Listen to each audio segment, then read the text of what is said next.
കൂട്ടുകാരെ, നിങ്ങൾക്ക് ഇന്ന് അമ്മ പറഞ്ഞ കഥ ഞാൻ പറയാവേ. കഥയുടെ പേര് തയ്യക്കാരനും ആനയും. ഒരു ഗ്രാമത്തിൽ ഒരു ആനയും ഒരു തയ്യക്കാരനും ഉണ്ടായിരുന്നു.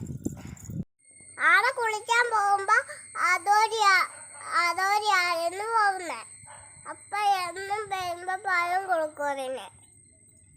തയ്യക്കാരക്കാരൻ വിഷമിച്ചിരുന്നു.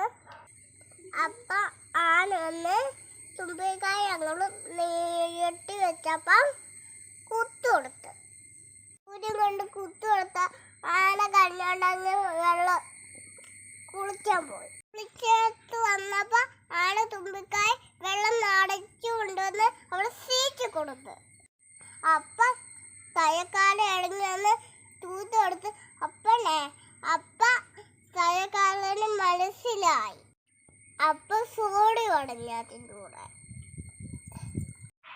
പഴം കൊടുത്തതിന്.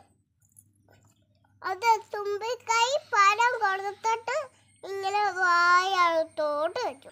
അങ്ങനെയാണ് സന്തോഷമായിട്ട് തിരിച്ചു പോയി.